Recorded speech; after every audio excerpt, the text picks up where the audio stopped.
دوستوں آپ امیجن کریں کہ آپ اپنی ایسی فیوریٹ جگہ پر جا رہے ہوں جہاں پر جانے کا خواب آپ نے اپنے بچپن سے ہی دیکھا ہو، لیکن آپ کو کیسا لگے گا کہ جب آپ کی وہی فیوریٹ جگہ آپ کی جان کی دشمن بن جائے؟ کیا سننے میں کچھ عجیب لگا؟ دوستوں ایسا ہی 20 سال کے نیل موس کے ساتھ ہوا جب وہ اپنے ٹیم ممبرز کے ساتھ ایک ایسی کیو کو ایکسپلور کرنے کے لیے گیا جس کو ان سے پہلے کسی نے بھی ایکسپلور نہیں کیا تھا۔ آخر نیل کے ساتھ ایسا کیا ہوا کہ سچویشن اس کی کولر بون توڑنے تک آ پہنچی، اور جب کیو میں آکسیجن کا لیول کم ہوا تو ڈاکٹر نے اس کو مینٹین کرنے کے لیے کیا حل تلاش کیا، اور آخر نیل کی کون سی غلطی اس کی زندگی کی آخری غلطی بن گئی؟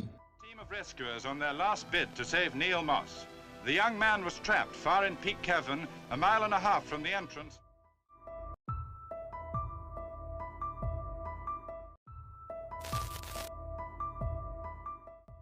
نیل موس 28 جولائی 1938 کو پیدا ہوا۔ اس وقت کسی کو بھی اس بات کا علم نہیں تھا کہ نیل موس کی لائف کا اینڈ سب کو سنائی جانے والی ایک مسٹیریس کہانی کے ساتھ ہوگا۔ نیل موس کی پیدائش ایک ایگزیکیوٹو کوٹن کی فیملی میں ہوئی تھی۔ نیل موس کی فیملی فائنینشیل حد تک کافی سٹیبل تھی، اس لیے نیل موس کا بچپن اچھا گزرا جس میں اس کو ساری سہولیات میسر تھیں۔ نیل موس بچپن سے ہی کافی انٹیلیجنٹ اور ایکٹیو تھا۔ فائنینشیل سٹیبلٹی کی وجہ سے نیل کو اچھی ایجوکیشن کی سہولت میسر تھی، اور اسی وجہ سے اس نے اپنی انیشیل ایجوکیشن بیسٹ اسکول سے حاصل کی۔ اس کا ہی ریزلٹ تھا کہ اس نے اپنی ہائر ایجوکیشن دنیا کی بیسٹ آکسفورڈ یونیورسٹی سے حاصل کی۔ دوستوں بڑی یونیورسٹیز میں پڑھنے کے ویسے تو بہت سے فائدے ہوتے ہیں، لیکن ان میں سے ایک بڑا فائدہ ان یونیورسٹیز میں موجود کلبز ہیں۔ یہ بات تو ہر کوئی جانتا ہے کہ ہر کسی کے اندر کوئی نہ کوئی پیشن تو ضرور موجود ہوتا ہے، اور جب کوئی انسان اپنے پیشن کو جان لیتا ہے تو وہ اپنے اندر اور نکھار پیدا کرنے کی کوشش کرتا ہے، اور ان کلبز کا بنیادی مقصد اسٹوڈنٹ کے چھپے ہوئے پیشن کو نکھارنا ہوتا ہے۔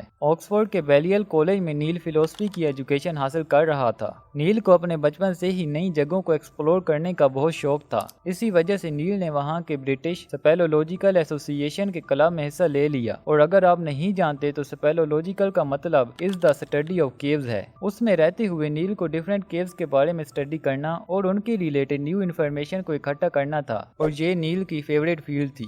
22 مارچ 1959 کے دن نیل اور اس کے 8 لوگوں کی ٹیم، جس میں وہ خود بھی شامل تھا، اسی طرح کی ایک کیو کو ایکسپلور کرنے کے لیے وہ روانہ ہوئے۔ لیکن ان لوگوں کی یہ ایکسپلوریشن پوری دنیا میں تھر تھری مچانے والی تھی، کیونکہ یہ ایک ایسی کیو کو ایکسپلور کرنے جا رہے تھے جس کو ان سے پہلے کبھی بھی کسی نے ایکسپلور نہیں کیا تھا۔ یہ لوگ انگلینڈ کے ڈربی شائر میں موجود پیک کیورن میں دنیا کے سب سے بڑے کیو انٹرنس میں موجود ایک نئے چیمبر کو ڈسکور کرنے کے لیے جا رہے تھے، اور اس کا نام تھا اسٹیلگمائٹ چیمبر۔ ان 8 لوگوں کا گروپ اسی ہورریبل کیو کو ایکسپلور کرنے کے لیے جا رہا تھا۔ دکھائی دینے میں یہ کیو کچھ اس طرح کی تھی۔ اس کی انٹرنس میں تھوڑا بہت پانی کھڑا ہوا تھا، اور اس دن یہ چیمبر مڈی کنڈیشن میں تھا، اور ایکسپرٹس کے مطابق اس طرح کی کنڈیشنز کسی بھی کیونگ آپریشن کے لیے سٹیبل ہوتی ہیں۔ ان لوگوں کی یہ ایکسپلوریشن سکسیسفل ہو سکتی تھی، اور یہ ہسٹری میں سب کے لیے ایک الگ طریقے سے موجود رہتی اگر وہ اپنے روٹ سے ہٹنے کی مسٹیک نہ کرتے۔ اس چیمبر میں آگے جاتے ہوئے ان کو ایک شافٹ دکھی۔ شافٹ زمین کے نیچے کسی بھی تنگ اوپننگ کو کہتے ہیں۔ اگر آسان الفاظ میں کہیں تو آپ اس کو تنگ اوپننگ والا ایک لمبا گڑھا بھی کہہ سکتے ہیں۔ اس گڑھے کو دیکھنے کے بعد وہ سوچنے لگ گئے کہ شاید اس کے اندر کچھ نئے چیمبر کو بھی ڈسکور کیا جا سکتا ہے، اور اگر ان کا یہ پلان سکسیسفل ہو جاتا تو ان کا یہ آپریشن اور بھی زیادہ ہائی لائٹڈ ہو سکتا تھا۔ مگر ان کے اس پلان میں ایک سب سے بڑی رکاوٹ موجود تھی، اور وہ اور کچھ نہیں بلکہ خود یہ شافٹ تھی۔ ایک تو اس کے اندر جانا کسی بھی نئے خطرے کو دعوت دینا تھا، اور سب سے بڑی پرابلم اس کی تنگ اوپننگ تھی۔ اس شافٹ میں جانے کے لیے ایک ایسے انسان کی ضرورت تھی جو کافی دبلا پتلا ہو، اور دوستوں اس ٹیم میں ایک ہی ایسا انسان تھا جس کی فزیکس اس میں جانے کے لیے پرفیکٹ تھی، اور وہ نیل موس تھا۔ اور قدرت کا کھیل دیکھیں کہ نیل موس اس میں جانے کے لیے خوشی خوشی راضی بھی ہو گیا، لیکن وہ اس بات سے بالکل ناواقف تھا کہ اس کا یہ فیصلہ اس کی زندگی کا آخری اور سب سے بیڈ ڈیسیجن ہونے والا تھا۔ اور دوستوں اس فیصلے کے ساتھ ہی نیل موس کی لائف کا برا وقت شروع ہو جاتا ہے۔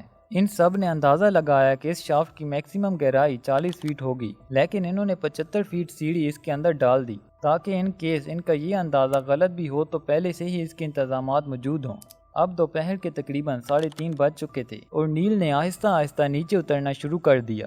نیل کے 12 فیٹ نیچے جانے تک تو کوئی بھی مسئلہ درپیش نہیں آیا، لیکن اس کے بعد پہلی پرابلم سامنے آ گئی، اور یہاں پر ایک ہارڈ ٹرن موجود تھا۔ वर्टिकल 12 फीट के बाद रास्ता थोड़ा इंक्लाइन हो गया और दोस्तों ये इंक्लाइनेशन तकरीबन 10 फीट लंबी थी।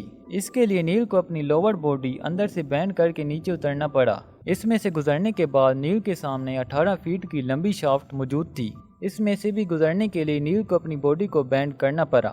लेकिन थोड़ा आगे जाते ही नील ने देखा कि कुछ पत्थरों ने ये रास्ता ब्लॉक करके रखा हुआ था। इन पत्थरों को रास्ते से हटाने के लिए नील ने अपनी बॉडी को थोड़ा बहुत मूव करना शुरू कर दिया। दोस्तों नील के इस एक्शन से थोड़े बहुत पत्थर तो रास्ते से हट गए, मगर इसके रिजल्ट में नील की सीढ़ी कहीं अटक के जाम हो गई। अब नील एक बहुत बड़े ट्रबल में फंस चुका था। पहले तो मॉस ने इस मुश्किल से निकलने के लिए बहुत कोशिश की, लेकिन जब नील ने ये रियलाइज किया कि अब गेम इसके हाथ से निकल चुकी है तो उसने ऊपर चढ़ने की कोशिश की, मगर अब वो इसमें बुरी तरह फंस चुका था। इवन वो अपने पैरों को भी अपनी जगह से हिला नहीं पा रहा था ऊपर सीढ़ी चढ़ने के लिए। जब मॉस ने ये बात अपने टीम मेंबर्स को बताई जो कि ऊपर मौजूद थे, तो उन्होंने सीढ़ी को आहिस्ता आहिस्ता ऊपर खींचना शुरू कर दिया, क्योंकि दोस्तों इस मेथड के मुताबिक जब वो लोग सीढ़ी को ऊपर खींचते तो मॉस भी आहिस्ता आहिस्ता ऊपर आ जाता, और मॉस भी ऊपर आ रहा था। मॉस थोड़ा ऊपर तो आ गया, मगर इसके बाद एक नए मसले ने सर उठा लिया। जैसे ही नील शाफ्ट की बैंड साइड तक पहुंचा तो सीढ़ी सडनली जाम हो गई। दोस्तों केविंग में इस तरह की हर्डल्स आती रहती हैं, और नील ने जो क्लब ज्वाइन किया था वो केविंग के रिलेटेड ही था, इसलिए इन सब को इस तरह की सिचुएशन हैंडल करने के लिए पहले से ही ट्रेनिंग दी जाती है। इसलिए इन्होंने ऊपर से नील की तरफ बहुत सी रोप्स फेंकी ताकि इनके जरिए नील को ऊपर लाया जा सके, मगर कुछ रस्सियां तो रेस्क्यू अटेम्प्ट में ही टूट गईं और बच जाने वाली अटक कर जाम हो गईं। इन सब को ये बात समझ आ चुकी थी कि सिचुएशन इनके हाथ से निकल चुकी है।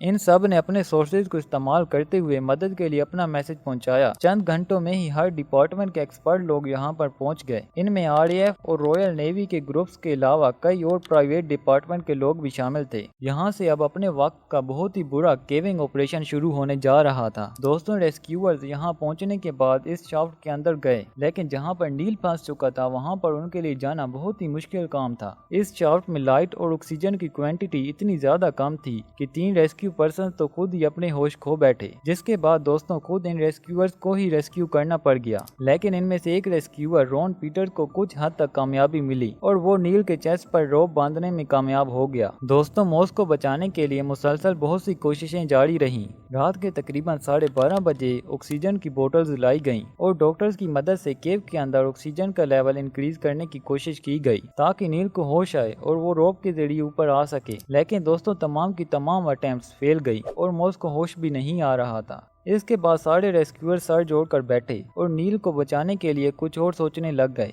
और सब इस आइडिया पर मुत्तफिक हुए कि इस ऑपरेशन के लिए एक फिजिकली छोटे और एक्सपीरियंस केवर को लाया जाए ताकि वो शाफ्ट में इजीली घुसकर नील को बाहर निकाल पाए। इस आइडिया को इम्प्लीमेंट करने के लिए अगले दिन 18 साल की जून बैली यहाँ पर पहुंची, और दोस्तों डॉक्टर ने तो ये भी सजेस्ट किया कि अगर ज़रूरत पड़े तो नील की कॉलर बोन तोड़ दी जाए ताकि इसे ऊपर उठाने में आसानी हो, क्योंकि इससे इसके शोल्डर्स और बॉडी रिलैक्स हो जाएगी और इसको ऊपर उठाना इजी होगा। लेकिन दोस्तों कोई भी मॉस के इतने करीब पहुंच ही नहीं पाया। इस इंसिडेंट को अब 24 घंटे गुजर चुके थे, मगर कुछ भी सही नहीं जा रहा था। इसके बाद एक रेस्क्यूअर्स अपनी जान को हाथ में रख कर नीचे तो जा रहे थे, मगर कोई भी नील के करीब पहुंचने में कामयाब नहीं हो पाया। दोस्तों कुदरत का खेल तो देखें, जब सब नील को बचाने में मसरूफ थे तो तब भी बारिश होना स्टार्ट हो गई। जब बारिश रुकी तो आरएएफ के एक डॉक्टर नील की ब्रीथिंग चेक करने गए, मगर तब नील की सांस रुक चुकी थी और मॉस केव में अटके हुए दुनिया को अलविदा कह चुका था।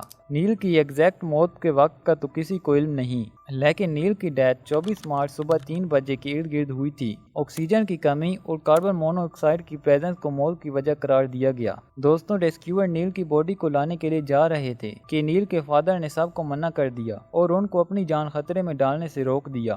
आज इस चैम्बर को सब मॉस चैम्बर के नाम से जानते हैं। इस इंसिडेंट की वजह से केविंग खतरात को मद्देनजर रखते हुए कई सेफ्टी इंप्रूवमेंट्स भी की गईं। दोस्तों नील की बेवकूफ़ी ने इसकी जान ले ली, इसलिए कभी भी एक्शन को परफॉर्म करने से पहले इसके बारे में अच्छी तरह सोच लेना चाहिए। इसके बाद से लेकर अब तक नील पर मूवीज और बहुत से आर्टिकल्स लिखे जा चुके हैं।